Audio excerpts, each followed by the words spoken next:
noite, que a paz e a presença do Senhor Jesus esteja sobre a sua vida. Que nessa noite, de domingo, você possa ter agora um alimento espiritual, que sai da palavra de Deus, da mesa do trono, porque todos os ensinamentos bíblicos que nós temos falado aqui no propósito de oração, eles estão na palavra de Deus, eles estão na Bíblia Sagrada. É onde o Senhor deixou todas as orientações para nós, para que nós pudéssemos nos tornar mais parecidos com o seu Filho Jesus Cristo.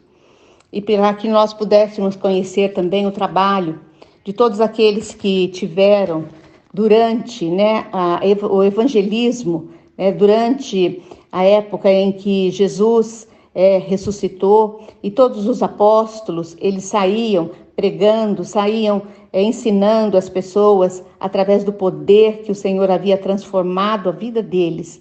E é o que o Senhor quer para mim e para você hoje, que nós aprendamos essas palavras e que essa convivência com a palavra de Deus venha mudar a nossa vida, para que nós possamos fazer como os apóstolos, o apóstolo Paulo e todos aqueles que escreveram e que levaram a palavra de Deus. Que o Senhor te abençoe nessa noite. Então vamos ler Atos, capítulo 17, versículo 16 em diante. O discurso de Paulo em Atenas, 16. Porquanto Paulo os esperava em Atenas, e o seu espírito se revoltava em face da idolatria dominante na cidade. A cidade de Atenas era uma cidade líder em artes, em filosofias, era uma cidade cultural e uma cidade que tinha tudo, para o crescimento do evangelho, mas Paulo percebia uma idolatria muito grande naquela cidade, que dominava mesmo a cidade de Atenas. Versículo 17. Por isso, dissertava na sinagoga, entre os judeus e os gentios, também na praça, todos os dias, entre os que se encontravam ali. Paulo, ele levava a palavra aos judeus, aos gentios, a todos que estavam na praça, todos os dias. Nós vemos aqui um exemplo de perseverança, um exemplo de amor ao evangelho e ao Senhor. Versículo 18. Alguns dos filósofos, epicureus e estoicos contendiam com ele, havendo quem perguntasse: que quer dizer esse tagarela? E outros: parece pregador de deuses estranhos, pois pregava a Jesus e a ressurreição. Os homens que ouviam a mensagem de Paulo a respeito da ressurreição, do poder do Senhor Jesus, não estavam entendendo nada. Estavam achando que Paulo estava falando de mais um Deus estranho, porque eles já tinham tantos e agora Paulo estava falando de mais um Deus estranho. Nós vemos que Paulo pregava, não era um Deus, mais um Deus, ele pregava o único Deus, Jesus Cristo ressurreto. Versículo 19. Então, tomando-o consigo, o levaram ao Areópago, dizendo: podemos saber que nova doutrina é essa que você ensina? Eles pegaram Paulo e levaram ao Areópago, que é assim a entrada da cidade, É uma praça ali na cidade, um lugar onde eles podiam conversar, onde sempre se reuniam. Posto que nos trazes aos ouvidos coisas estranhas, queremos saber o que vem a ser isso. Eles não estavam entendendo. Paulo agora pregando de um Deus que foi maltratado, foi levado à cruz, mas que venceu a cruz no terceiro dia. Eles estão achando muito estranho.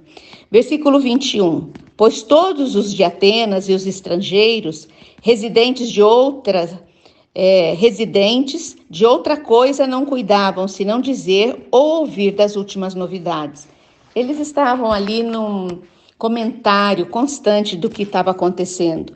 Então Paulo levantou-se no meio do Areópago e disse: senhores atenienses, em tudo vos tenho acentuadamente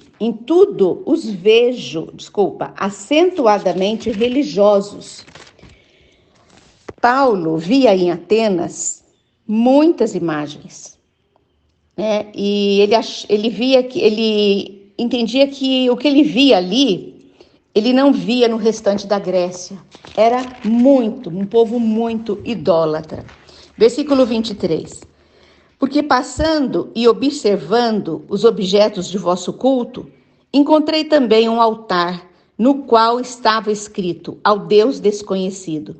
Paulo observou, no meio de tantas imagens, no meio de tantos deuses, ele encontrou um altar escrito ao Deus desconhecido. Por esse que adorei sem conhecer, é precisamente aquele que eu vos estou anunciando. Olha que coisa mais linda. Paulo está oferecendo a eles o conhecimento do Deus verdadeiro. Paulo aproveitou aquela oportunidade e disse para eles: sabe esse Deus desconhecido que vocês estão adorando? Eu vim hoje mostrar para vocês quem é esse Deus. Esse Deus, dizia Paulo no 24, o Deus que fez o mundo e tudo que nele existe, sendo ele também Senhor do céu e da terra, ele não habita em santuários feitos por mãos humanas.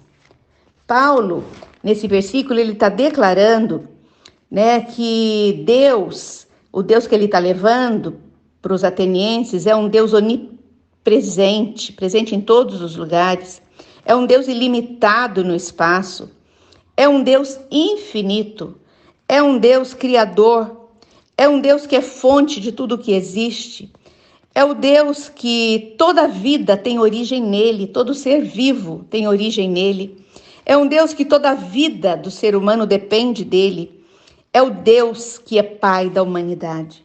Paulo, então, agora está mostrando para eles quem é o Deus que eles tinham esse altar, ao Deus desconhecido. Versículo 25, nem é servido, continuando, ele está dizendo, Deus não é servido por mãos humanas, como se de alguma coisa precisasse, pois ele mesmo é quem a todos dá a vida, a respiração e tudo mais.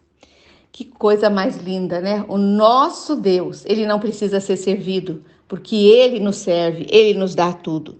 Versículo 26.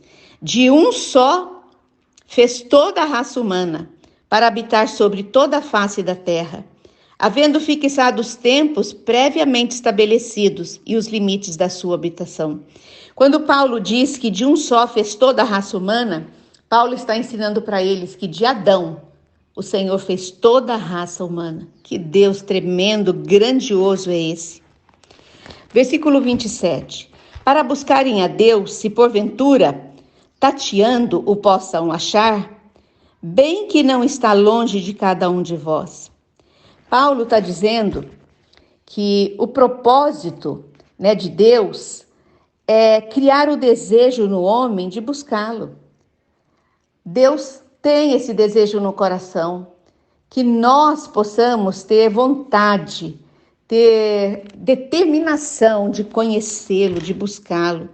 Versículo 28, pois dele vivemos, nos movemos e existimos, como alguns dos vossos poetas têm dito, porque dele também somos geração.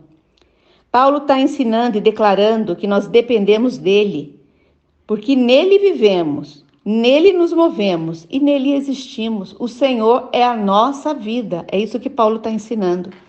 Versículo 29. Sendo, pois, geração de Deus, não devemos pensar que a divindade é semelhante ao ouro, à prata ou à pedra, trabalhados pela arte de imaginação do homem. Paulo está ensinando que Deus, ele não deve ser expresso, em imagens de ouro, de prata, de pedra. Ele é muito mais que isso, Ele é muito mais do que a arte da imaginação do homem. Deus, ele é muito maior do que tudo isso. Versículo 30. Ora, não levou Deus em conta os tempos de ignorância. Agora, porém, notifica aos homens de todos e em toda parte se arrependam. Deus não quer que o ser humano, que os atenienses aqui no caso, tivessem deuses com letra maiúscula, mas que eles se encontrassem com o verdadeiro Deus ressurreto. Versículo Vamos parar por aqui, que o nosso tempo já deu. Outro dia nós continuamos. Nós lemos Atos 17, 1 a 30. Que o Senhor possa tocar profundamente na sua vida, abrir os seus olhos espirituais e que você possa reconhecer o único Deus que te formou, o único Deus que tem o domínio sobre a natureza, sobre o ser humano, sobre a nossa mente, sobre a nossa morte. Que o Senhor te abençoe, que o Senhor te guarde profundamente. Boa noite e até amanhã nesse mesmo horário.